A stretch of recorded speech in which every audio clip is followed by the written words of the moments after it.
What up, film fanatics? Welcome back to the Apocaflix Movie News Podcast. I'm your host, Jacob Bartley, and I'm joined again by only one of my movie lovers, Jake Berlin. What's going on, man? Good. Little new intro, huh? I know. I usually say movie lovers, but you tied it in there. Yeah, I did. It's good. Did. I like it. I'm gonna switch it up. No, I like it here and there. It's still the same term, like Yeah, film fanatic, yeah. movie lover. I'm going to try to switch it up. I was listening to some of our podcasts, and like every single one, movie lovers. So just try to switch it up, do something fun. So for those of you who don't know how this works, Gio Ramos, who's not here today, he started his new job, has a rough schedule, so he won't be joining us for movie news, but he will be joining us for Rumor Central. That will go up later on, probably next week. But he gathers the movie news stories for us, and we talk about some of the biggest topics throughout the week, and we run them down. So I'm going to actually run down the movie news topics today, and we got some really interesting stuff. But before we get into that, I want to talk about the Oscars, because Jake Berlin wasn't on our Oscar recap podcast, and we didn't really get to hear some of his opinions on the Oscars. So, Jake, what did you think of just the show overall, and then what stood out to you as far as the winners? I thought Chris Rock did a really good job. Yeah, I agree. I thought he did a really good job. His opening monologue was great. Some really good things in there. Some things that a lot of people would be afraid to say, but he did it in a way that was still respectful and worth talking about. And I enjoyed watching it a lot. There were moments without the show, obviously, that died down, or I was like, wow, they're still doing this a couple times here and there. But for the most part, it's one of my favorite Oscars in the most recent years. I had a lot of fun watching it. As for the winners, we had talked about a little before, but a lot of the categories, movies won what they deserve to win. Definitely a big one to talk about is Mad Max, obviously sweeping almost every category it's in. And then I think the big shocker for me was this Best Supporting Actor. Yeah, for a lot of people. I think that came out of nowhere for me. I understand Mark Rylance, he did a fantastic job in Bridge of Spies. You saw Bridge of Spies, I did, right? yeah. And I didn't think he deserved it. I thought someone else deserved a nomination over him. Yeah. But I see why it's an Academy Award. It's an Academy style performance. Definitely. And it was primed for the Academy voters, and I think that's just a little bit of me saying, they should have gave it to freaking Sylvester Stallone. Part of it's a fan thing. Like for me, I wouldn't have been mad if Sylvester won it, but as a fan, I wanted Mark Ruffalo to win because he's becoming one of my favorite actors. Oh, yeah, he would have been a great choice. I mean, Spotlight, and speaking of Spotlight, that movie, I'm so happy it won Best Picture.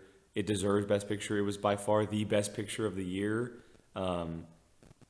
What Tom McCarthy and his cast and crew did for that movie is just insane, and it deserves that for sure. Alejandro winning Best Director again. We talked about it. He's becoming a powerhouse, 2 in a row right now. Definitely, 2 in a row, Best Director. Yeah, so I can't wait to see what he does next. Yeah, and it hasn't been announced yet, so we don't know what's going to happen. But no, as for the entire show, it was great. Every movie deserved what they deserved to win. But it was a great diversity of winners too. It wasn't like one movie stole everything, that kind of stuff. So it was really good Oscars this year. Yeah. So what about our hometown hero Brie Larson? Yeah, no, that's awesome. Actress. And we were leading up to the Oscars for the last couple months. We've all been saying she's gonna win Best Actress. Oh, definitely. She's the favorite. She was the one lock, I think. Yeah, I think so. And it's just awesome to see. She's still like 22, 23 years old, but she's been in the business for 20 years. Yeah, so it's taken her. Yeah, and it's cool that she's from Sacramento. She's from our hometown, from where we're podcasting. Maybe we'll try and get her on the show one day. Local one hero. Day. Yeah. But no, I think it's awesome. And speaking of, Brie Larson, the relationship between her and Jacob Tremblay is so cool because they kept going back to it throughout the show, like seeing them take selfies or give handshakes or whatever. And the speech she gave talking about Tremblay and everything else was great. And speaking of speeches, Leo's speech, of course. Yeah. Can't go without speaking of Leo finally winning his Oscar. That moment was great. It's amazing. It blew up Twitter. Oh, yeah. I put a couple GIFs on Twitter myself, and it was really cool to see him finally win his Oscar. I know you thought Fassbender was going to win, but I think he was a lock. I think he was the lock. Wow. Yeah, and, considering the way the other award shows have been going, he built so much momentum, and I would say so too. No, but I mean, it's great Oscars. I think Brie Larson and Leo winning, it's great. those two. I mean, Leo's been around for a long time, but Brie Larson, man, that girl, she's gonna be around for a very, very long time. Oh yeah, I hope she gets cast as Miss Marvel, but I think we all do. Captain Marvel, but that's just me. All right, well, without further ado, let's jump right into the movie news topics. So first up, we got Matthew McConaughey and Idris Elba getting cast in Stephen King's Dark Tower. This is a project that I heard about a couple months ago, and I heard that they were developing it, and I actually remember 3 or 4 months ago that McConaughey was rumored for one of these roles. Well, both of them were in separate times. Yeah, so for those of you who don't know, obviously Stephen King, it's a Western fantasy. It's called a Western fantasy novel, and according to the report, Idris Elba has been cast as the gunslinger. Ronald Shane, I believe, is the character's name. And then Matthew McConaughey is cast as the Man in Black. And if I'm not mistaken, I think the gunslinger is hunting down the Man in Black. He's the hero. Yeah, the gunslinger, yes, and right? I think he is hunting down and the Man in Black is considered the antagonist, yes. Correct? So, yeah, this is amazing casting. Just these two guys in a movie together, first of all, and then a Stephen King novel adaptation is amazing. Jake, how do you feel about this casting? No, it's crazy good. I mean, I haven't read it. I've heard amazing things about it. The movie's actually been in the works for years. They've been wanting to put this movie on screen for a very, very long time, and to see someone like McConaughey and Elba in this movie together, it's great. We're still in the McConaugheyance, and definitely. You know, the dude, whatever he does is just great. Elba, I mean, we saw what he did in Beast of No Nation last year. The guy has been working for a very long time and crushing everything. This could be an Oscar contender. I mean, who knows? With these kind of these two in a movie together, I believe it comes out in January 2017. But we've been seeing a shift in the last few years, and obviously they don't want to do December because of a little movie called Star Wars. True. So, but I mean, who knows? Who knows? I mean, but as for the casting, like you said, well, it could be a situation. I kind of disagree with this, but you think when a movie announces in January that it's a possibility that they could maybe have like a late December release date. I know you said that a couple weeks ago. Well, I said that about Blade Runner. Yeah, Blade there's Runner a possibility so like they you can think do a that's limited. A possibility? I think there's a possibility where they can do a limited release in December to get the credentials for an Oscar contender that definitely. year. So. Yeah, I mean, I just think when a studio announces an official release date, that's the actual release date. But this sounds like it could be an Oscar contender type movie. But I won't be mad. I just, every movie that has great actors in it doesn't have to be an Oscar film. I love this casting. Like, even if I just heard no story concept, just Idris Elba, Matthew McConaughey in a film together. Well, and the fact that they're playing hero and villain? That's amazing. And then you go a Stephen King adaptation. A Western fantasy sounds amazing, especially when there's not – the Western genre is not really that popular these days, and to mix it in with fantasy and has a cool name, The Dark Tower, and you have Idris Elba chasing down McConaughey, it sounds so amazing. And I love their little Twitter back and forth thing. Did you see that? I saw that. That was pretty cool. So, yeah, great casting. I'm curious. I don't know if a director has been I don't think so. Depending on who the director is, that can really they'll get someone big. Yeah, I think they'll definitely get someone big. That's all right. Please let us know in the comment section what you guys and girls think of Matthew McConaughey and Idris Elba cast in Stephen King's The Dark Tower. All right, moving on to the next subject. So, according to reports, Fox has announced 2 new release dates for Marvel films in October 2017 and January 2018. But one thing missing from this announcement is a release date for Gambit. So, up until now, we thought that Gambit was going to come out in October of this year. And Jake, you called it. You said that you did not believe Gambit was going to come out on that release date. And we've all been talking about we're going to have 7 comic book movies this year. So according to this report, it looks like we're only going to get 6 comic book movies. And I'm a little bit relieved because Fox, they had Deadpool, they had X-Men. It was hard to believe that they were going to jump from 1 movie a year to 3 right away. So this makes more sense to me. How do you feel about this? No, it does make sense, and I think part of it has to do, Fox stepped back. They saw the success of Deadpool, and how they took their time on that film, and they're like, wait a second, maybe we shouldn't shoot this in 3 months, go in post-production, get that in 3 months, and then put the movie out in October. Because it had an October release date of this year, and that's now only 7 months away, and it hasn't even started shooting yet. So it makes complete sense. I'd rather them take their time because Now maybe we can get a possible like post-credit scene in Apocaflix of Channing Tatum as Gambit. Yeah, definitely. Introducing the fans to him, or in some other fashion. But as for the other two release dates, I'll say right now, I think January 12th, 2018 is the Deadpool 2. I totally agree. That's what I mean. Why not open the year with a Deadpool movie? It's 2 years away, Yeah. so that totally makes sense. And a Deadpool doesn't take that long to film, So yeah, although I was looking forward to seeing Gambit this year, I kind of didn't believe it was going to come out either. It didn't make sense. They hadn't started shooting yet, and they were supposed to have a huge budget for this film. And then you think about that, if there's a huge budget like that with all the special effects, there's going to be a lot of post-production. So it seemed impossible for them to get it out this year. And I'm totally cool with this. I hope the project doesn't fall apart though, because I want Channing Tatum. I've become a fan of Channing Tatum, and I want him to. He's passionate about this project. I agree. So I agree. I want him to see it through. I just hope Fox realizes with the success of Deadpool that they don't have to do a $100 million budget with this movie. Do $50 million, maybe $60 million. You probably will make your money back, and with a star like Channing Tatum and recognizable brand, and you can throw a couple other X-Men in there, and you brand it with X-Men. You'll make your money back with $60 million. $140 million budget. Who knows? Yeah, I think the fact that they haven't announced the release date, or that they may be pulling it from the release date, is kind of a nod to saying, yeah, they're taking a step back and reconsidering not just the budget, but letting them take their time and really trying to get the character right instead of just throwing him out there and trying to get another X-Men movie out there. Definitely, because the main X-Men storyline could possibly be ending in May. So Fox may be scrambling, like, we got to get another movie out there. We got to get more characters out there. True. But maybe they'd be, after seeing Deadpool, they're like, we got to take a step back, give this guy time to do this. And like you said, Channing Tatum's become a really good actor. And it's not to the extent of Ryan Reynolds and Deadpool. No. But he is very passionate about Gambit. Yeah, definitely. Very passionate about this character. So it's only a good sign. Yeah, I would love to see it. I wouldn't be surprised if the October 2017 release date is Gambit. Yeah, because it's a year from his. It was supposed to come out October this year, and that would make total sense. That would give them enough time to do it and reconstruct That's a great spot for. I've heard that Channing Tatum wants the big budget. I don't know if that's correct, and he might be negotiating with Fox what the budget's going to be, but they need to lower that budget. Yeah, if definitely. we're hearing I agree. 100 plus, no way. Well, we saw what Deadpool did with like a $50 million budget or something, like 55. Yeah, I mean, it crushed. So just do something like that. You don't need to go big.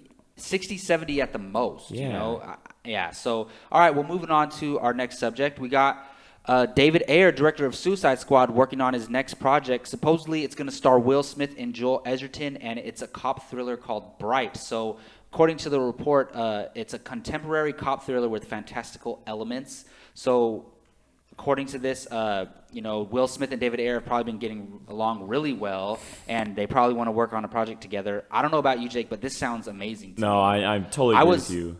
I'm a huge fan of the movie Fury. When I first saw it, I liked it, but I didn't love it. But with time, that movie grew on me, and just the performances and what he was able to do with a team was amazing. So I'm super excited for Suicide Squad, obviously.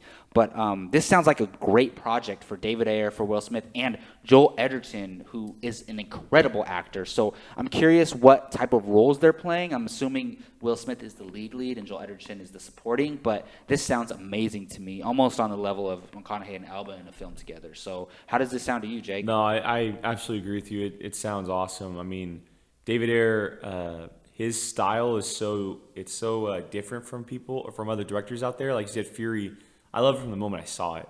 And it was like the performances, Brad Pitt, Logan Lerman, Shia LaBeouf, after all the trouble he's gone through, the performance he was able to get out of him.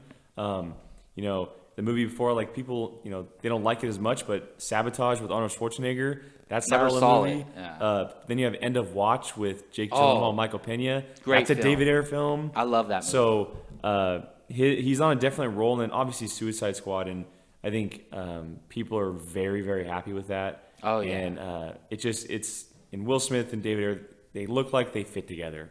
Will Smith is that kind of actor, and after seeing him as Deadshot in Suicide Squad later this year, we could be seeing, a type of connection between these two for a while in the next few films or so, because they could possibly be working on 3 films in a row together. Oh, So that's who very knows? true. Yeah. You know, with Suicide Squad, Bright, and then Suicide Squad 2. Yeah, so. that sounds amazing. Yeah, I'm totally excited for this. This sounds amazing, especially if Suicide Squad is amazing, then we'll be looking forward to this And we've even been hearing more. that the buzz on that movie, and it's already, like 6 months away? Yeah, and the it's buzz not is too already far building. away. Yeah, It's already and Will building. Smith looks great in it. Yes. So if Will Smith is a standout in that film, then I'll be even more excited for Bright.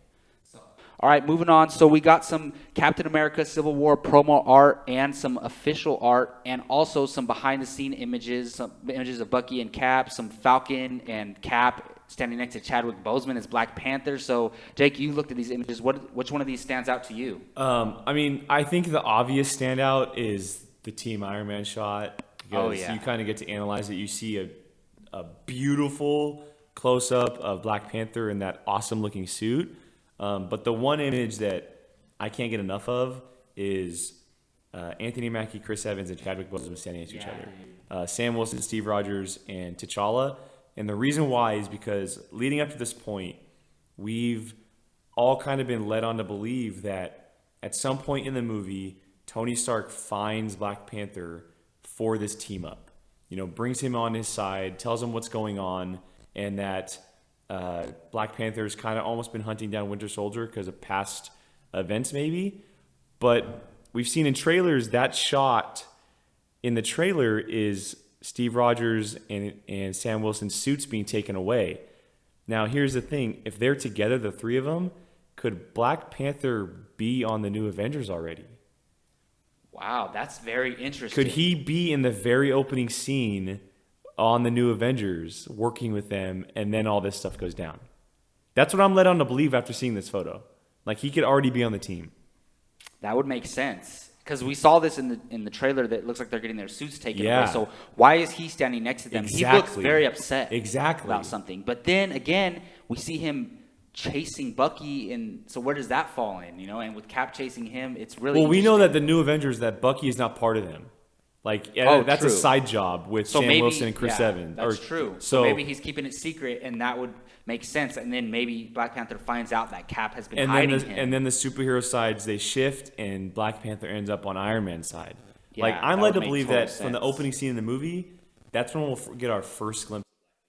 Yeah, I totally agree. That is the picture that stands out the most to me. There's some other cool ones. You know, you got one of the Russo brothers talking to Cap. You got Cap standing there with his shield. But yeah, that's definitely the standout. And as far as some of the promo art goes, The Scarlet Witch stuff is I was great. just gonna say, dude, I'm great. so excited. She was the standout to me in Age of Ultron. Like, Yeah, she's her character's great. Elizabeth awesome. Olsen is a great actress, so I'm totally looking forward to this. It looks freaking amazing. Any other pictures stand out to you from this? No, I mean, I think that all the promo art with Scarlet Witch, we've obviously, the stuff with the teams fighting, seeing Cap and Iron Man kind of go head to head. There's stuff all over online. It seems like Marvel's kind of now opening the vault of Captain America Civil War, because they've kind of been keeping it a little quiet lately with as far as footage and photos and stuff, and we're starting to get more and more. I just hope they don't give too much away, because I think with it being their biggest film, they should keep more stuff quiet. But it's all great. Everything, it just gets me so excited seeing this film come to life. It's like, I feel like it's 2 years away, but yeah, it's only like 2 months away. it's I cannot unbelievable. believe that It's we're going to be getting so exciting. Batman v Superman and Civil War. in And the same think about, year. we're now 8 years into the Marvel Cinematic Universe, and we're still this excited about these Oh, movies. yeah. It's like that. It's just a testament to what Marvel has done and their directors have done, and all the credit in the world to Kevin Feige and the Russo brothers and just everybody involved. It's great. Yeah, you could say this about pretty much every Marvel movie, but Civil War really has the potential to not only be the best Marvel movie of all time, but the Superhero best movie. comic book superhero movie of all time. It really does have that potential. So, all right, well, moving on to our rapid fire segment. We got 3 topics to talk about. So, first up, speaking of David Ayer and Will Smith, which we talked about a couple minutes ago, we got a Suicide Squad sequel in the works. Warner Brothers is loving what they see from Suicide Squad, apparently, and it's going around the web that they already are talking about making a sequel. Jake, what does this news mean to you? Oh, this is so awesome. It's like, this is the news you geek out on, because Oh, yeah. the movie is still 6 months away and it's already been talking about a sequel. Usually, like with Guardians of the Galaxy 2, they announced a sequel the weekend the movie this is 6 months before the movie opened. That's and they're insane. talking about this. And even with Deadpool, like a week before the movie comes out, but they're already talking about that. And to think that they were saying that they want to get everybody involved and not leave anybody behind back next year to shoot, it's so good. And we've all been expecting that this movie could kill because it's so different and it's something so totally new for the comic book movie. And we've always talked about David Ayer is the perfect fit for this style of movie, and it looks like it's paid off in big time. You have all kinds of stars involved. It's exciting because this could be, a franchise focused on all villains. Who would have thought that a few years ago? Never. And it's crazy, and it's exciting going into Suicide Squad later this year because we could walk out of that movie. A lot of people could walk out of the movie saying that's their favorite comic movie of all time. That's a possibility. Definitely, because a lot of people are gonna, like that style. Exactly. Film. And this is great news to me. I'm just curious, if only Warner Bros. Execs have seen it. We talked about that with Batman v Superman a few weeks ago. But don't be surprised if Suicide Squad is the better DC movie to come out this year. Yeah, it's a huge possibility. Jake and I were talking earlier about how we're pretty worried. Like, if Batman v Superman isn't good, this could, it'll really hurt us personally as fans, but also it could really ruin the DC universe. But Suicide Squad could save it. It's like a backup plan. Exactly. They could do a universe focused on all villains if they really wanted to. But I just feel like if Batman v Superman is disappointing and Suicide Squad comes around and it's a hit, Warner Bros. Is just back in. Yeah, back on track. Good. All right, well, moving on to our next subject. So we got a first look at an animated R-rated sausage film by Seth Rogen. Sausage film. A film called Sausage Party, coming from Seth Rogen. It has all his regulars in it. It has James Franco, Jonah Hill, Kristen Wiig, Edward Norton, Bill Hader, Paul Rudd, Danny McBride, Nick Kroll, Craig Robinson, Michael Cera, and also the voice of Salma Hayek. So we got one image. It has a hot dog, I believe. Is that a donut? A bagel, I think. A bagel, a tortilla, a burrito. And something else. Yeah, and something else. So, Jake, you posted this on the website. What is it? How does this look to you? It's okay, so Seth Rogen has kind of been I've been taking a step back with him lately because his comedy's kind of been all the same. Yeah. But this is exactly what I like because it's so different from what they've been doing. Yeah, you got to switch it up. And it may be the same style of comedy, yes, but it's comedy coming from freaking food. Yeah. And it's just, to think that it's called Sausage Party and it's an R-rated animated comedy, which we never get. It's something completely different. Oh, yeah. And with the cast that it has involved, it's kind of bred for success, pun intended. I was going to say. And the image is just so great because they all look worried and they're in the supermarket. And, if you haven't heard the synopsis, but it follows a sausage and his friends as they journey through a supermarket trying to get back to their aisles after falling out of a shopping cart. And imagine what can happen as they journey through a supermarket as these foods. There's so many different food items. And I'm going to take a guess. I think that obviously the hot dog is going to be Seth Rogen. I think the bagel is Jonah Hill. Yeah. The tortilla is Edward Norton. And the food all the way to the left is probably Kristen Wiig. Yeah, so I'm taking I would a say guess. so. That's weird because until you said that, they kind of, other than the sausage looking like Seth Rogen, they kind of look like them. Well, the beard and the eyebrows with Edward Norton. And the nose. Yeah. And then that bagel looks like Jonah Hill. And the eyes on the, whatever that is it a hot dog bun? It might be. And I think that if that's a hot dog bun and Seth Rogen is a hot dog and the jokes with that is... Well, oh look at her mouth, dude. The possibility for that joke. We already know where this is going. And this is amazing. Yeah, I'm a huge Seth Rogen fan, and I just love this whole crew, Jonah Hill, James Franco. They're all three of them are some of my favorite actors working in Hollywood today, and the rest of the cast is amazing. And you got Bill Hader in there who killed it in Inside Out, so we already know he can do great voice work. So I'm super excited. The voice cast is phenomenal. It's just crazy good. I'm surprised you're really excited for this because I'm really excited for it. Yeah, because I've been taking a step back on Seth Rogen comedies lately, but the fact that it's animated R-rated comedy is what hooks me. Well, your problem with him was he keeps doing the same thing over and over again. And this is different. So, yeah. All right, moving on to something else that I'm super excited about, but no one else in the world is Power Rangers. The official synopsis has came out. So, here it goes. Saban's Power Rangers follows 5 ordinary high school kids who must become something extraordinary when they learn that their small town of Angel Grove and the world is on the verge of being obliterated by an alien threat. Chosen by destiny, our heroes quickly discover that they are the only ones who can save the planet. But to do to do so, they will have to overcome their real-life issues and band together as the Power Rangers before it is too late. So, pretty generic. It's pretty much Sounds like Power Rangers. we knew was going to happen. But, Jake, what is this synopsis? Does it stand out to you at all? No, I mean, it doesn't really stand out. It's kind of what we expected. I mean, it's going to be Power Rangers. It's going to be a bunch of teenagers putting on motorcycle helmets and going into war. Yeah. And I don't know if you saw it, but the day after the synopsis released, they actually released a photo of the teenagers together. Not in suits, just in normal clothes. Oh, no, I didn't see that, actually. So it's pretty cool to see. I mean, I didn't grow up on Power Rangers like you did, but I remember watching it here and there as a kid. And it's kind of a property that people have always been wanted to come to the big screen. It just never worked out definitely properly. The fans, yeah. And it's going to be generic. It's going to be the Power Rangers that we've known before. I just want something different. I want something a little bit more adult from it.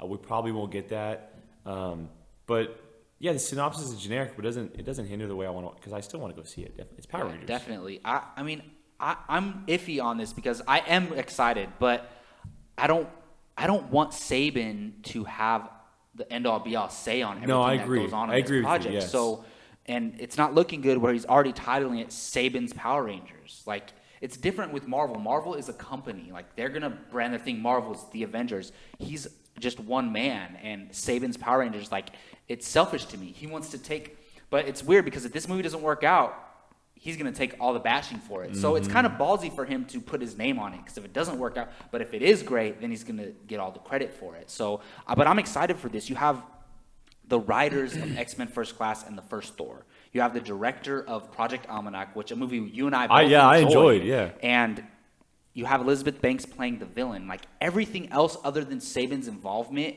looks great so far. And I agree, I would like to have a little bit of a more of adult tone, but when you really, they're teenagers, so you kind of have to go young adult, and I'm hoping it has the tone of a Hunger Games with a little bit more humor.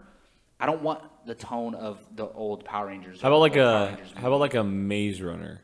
Yeah, definitely. Because I think the Hunger Games is very adult. Very, very dark. Yeah, but it's still the young adult. I agree. genre. Yeah. So something like the first Hunger Games. Yeah, true. There you go. Hunger Yeah, Games. but then here's the thing: if this movie works out, it makes money. It's they have to keep the budget down first of all, $50-60 million budget at the most. And if it works out, as these characters age, maybe the franchise will get more adult as they age, because maybe when they get into their college years, they can have more of adult tone. But obviously, they're going to start out as high school students, and I'm not mad at that because that's the origin of the Power Rangers. The only thing, the thing that scares me is when I think of a Power Rangers movie, the first thing that pops in my head is the Dragon Ball Evolution movie. That has nothing to do with it. But it's kind of like the same thing. Like, they try to bring a beloved TV show property to big screen, and they try to make it this kind of young adult teenager tone, and it just failed enormously. I mean, I am not a fan of Dragon Ball Z. Yeah. I kind of think Dragon Ball Z is stupid, but that's just my own opinion. But everyone thinks Power Rangers is stupid, so I can't be mad at that. All right, well, we're gonna close it out with our Showdown Sunday. This is usually Gio's thing. He writes up the articles for Showdown Sunday, so he's not here. But shout out to Gio for bringing up this category. So this week's category is, which is the best picture winner of the last 5 years? What movie is the best? So you have Birdman, The Unexpected Virtue of Ignorance, 12 Years a Slave, Argo, The Artist, The King's Speech. Jake and I were talking about it. So Jake, you've only seen 2 of these movies. Yeah, right? I kind of failed at this Showdown Sunday. I haven't seen The King's Speech, The Artist, or 12 Years a Slave. And 12 Years a Slave is sitting in my room right now waiting to be watched. Really? I was just telling you should watch it. And I just haven't got around to doing it. But if I'm off to go Birdman or Argo, I'm going Argo. Okay. And you know how much I love Birdman. Wow. And I adore Birdman, but I remember going to watch Argo for the first time and being just floored by what I watched. Yeah, because it's a great film. I'm a sucker for true stories. Yeah. And what Ben Affleck did with that movie, directing and starring, and the cast he had, Bryan Cranston, Scoot McNairy, like all these players involved. It's phenomenal. The story is fantastic. I was so involved and so into it from the beginning, and the same thing goes with Birdman. I mean, the movie, the one shot process throughout the entire movie, the performances, all that kind of stuff. But Argo is definitely my choice for many reasons. Yeah, I can't be mad at that. Argo is a great film, and Ben Affleck is a freaking phenomenal director. So I've seen 4 of these films. I've seen The King's Speech, Argo, 12 Years a Slave, and Birdman. I have not seen The Artist. This is so tough because hearing you talk about Argo, I'm like, wait a minute, do I want to choose Argo? And The King's Speech is great. Colin Firth freaking killed it. He definitely deserved to win the Oscar that year. And for me, it comes down to 12 Years a Slave and Birdman. But for 12 Years a Slave is a great film, but for my personal likings, I'm going to choose Birdman. I like it.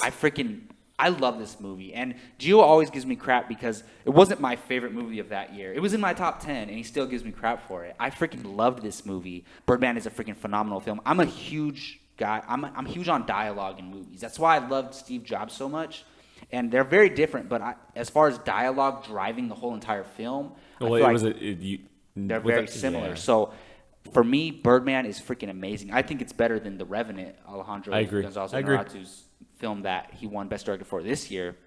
So for me, I'm going to choose Birdman out of these 5 films. Please let us know in the comment section which of these 5 films do you think is the Best Picture winner. All right, well, that's going to wrap it up for Apocaflix Movie News. I want to thank Jake Berlin for joining me today. Where can they find you online, man? Twitter, Instagram at Qui-Gon Jake. You can find our Facebook page at Apocaflix Movies. Hit that share, subscribe, and like button. Oh, definitely. And I'm your host, Jacob Bartley. You can find me on Twitter at @JacobBartley_ on this Apocaflix Movie News channel. Please hit subscribe. Please hit that like button. And until next time, watch some movies, yo.